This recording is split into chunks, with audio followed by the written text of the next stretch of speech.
Speaking of Jacksonville. Let's get into that. Speaking of Jacksonville, Mina, I mean, did we catch the in-game Liam Cohen, I loved it. Robert Saleh love fest? I mean, Do you guys how love good was that? Yeah, come on. Coach Beef I think Coach Beef is so much better than I player miss beef. it. I feel like we used to have more of that.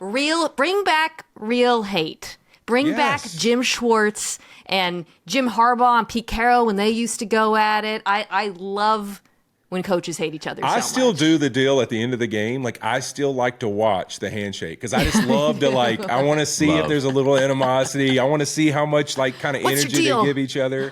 Yeah, I loved it. But you know what I really thought about the Liam Cohen deal? Okay. And I know I heard Shanahan say, hey, he should be less sensitive about it, whatever.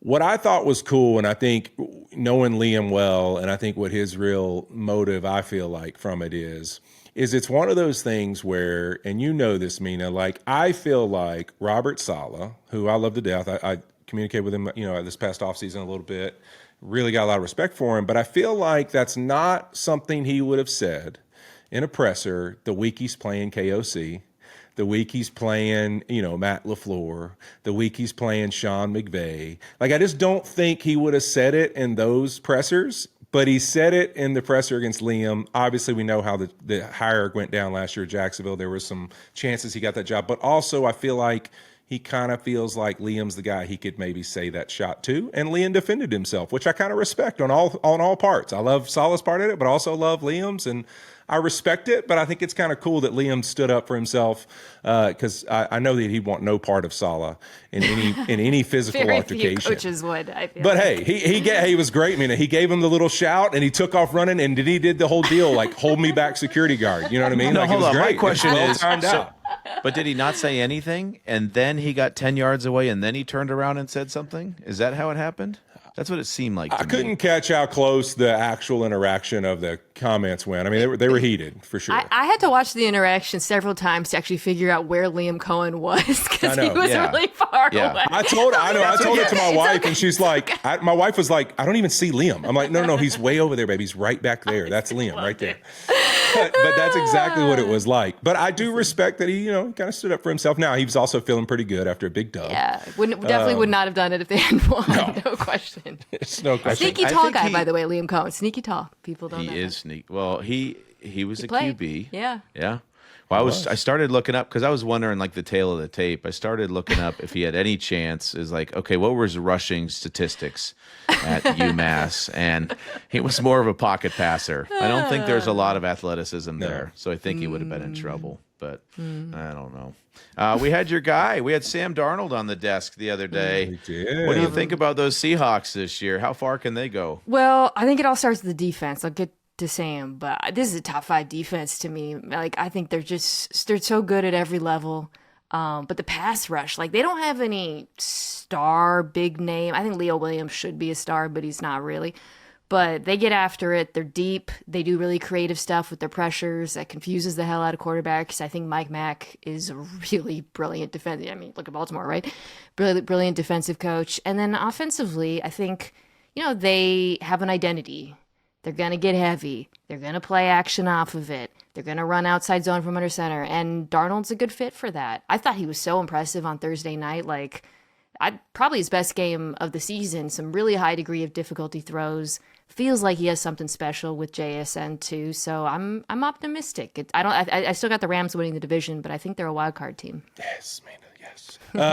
No, hey, I will say that. That's funny you say that about him some of those throws because I remember looking at Fitz in the green room a couple times and I was just like, man, like, damn. Not that he's playing good, but I was like, damn, that was not an easy throw, and he Big threw it throws, on the money. Like, I mean, there were some big throws in that game. I thought it was really impressive. My only concerns for them, I'm a little concerned that some of the line play has been like a little masked in like how good it actually is and how the results of the plays have been a little bit. Like at right guard, they really worry me a little bit. I'm concerned there. I think that's going to be a mismatch badly when they play the Rams.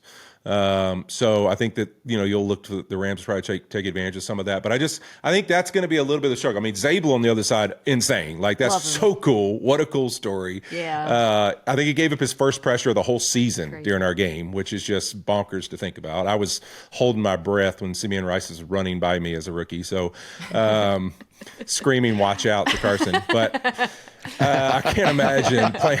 Watch out! Run! Take off! But anyways, but just playing like that as a rookie is really cool to watch. But I think on the other side, I'm a little concerned, a little bit, when they get in some of those situations. I like that the game looks easy for Sam right now, and part of that is you always talk about the quarterback, like it's slowing down a little bit, but like you mentioned, Mina, the type of offense that they're in suits him so well.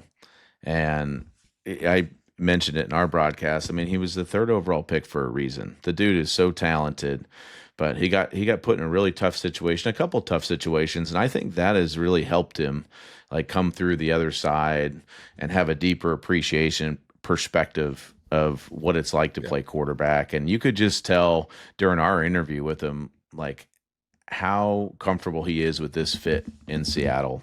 And I think the fan base has really embraced him. They asked me the question. I'm curious to hear from you, and I kind of deflected it a little bit, but do you think Sam is an upgrade from Geno? Well, it certainly looks like it through 4 weeks, but because, Geno, I don't think has played to his ability at all. Now, I think a lot of that has to do with the Raiders' offensive line, which has been really rough to watch. Yeah. And I feel like, though, and you, Brian, you know this so well, too, like as a quarterback, it just kind of compounds, and then you start pressing, and then you're making bad decisions. And he's such an aggressive thrower of the football.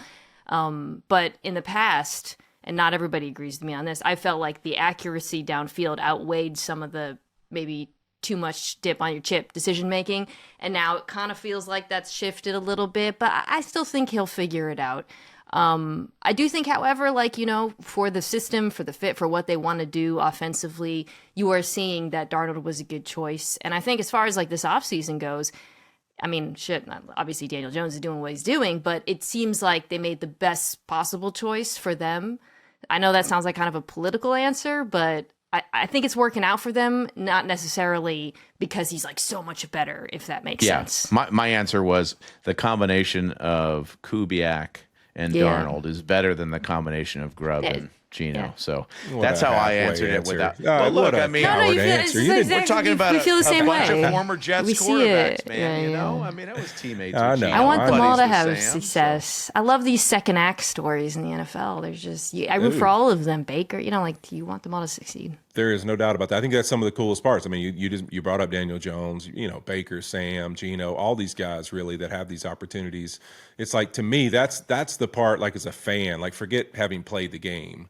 As a fan, like, it's just so freaking cool to see because, we all like have teams we root for, but I think inevitably, like, we want to see guys like rise to the occasion, and we want to see people like step up in big moments when everything's kind of on them. And when you see some of these guys fail that had all these expectations, and then they get somewhere, they get a smile on their face, it just feels like they've got an energy to them. And I think that's what I walked away from with Sam, is like, you almost just felt like how much he relished like the moment, and like, man, maybe I didn't quite understand what an opportunity I had when it first started out, but right now I fully feel it, embrace it, and I'm just loving being exactly where my feet are. And I think that's the feeling he left all of us with as he walked off that desk on Thursday night.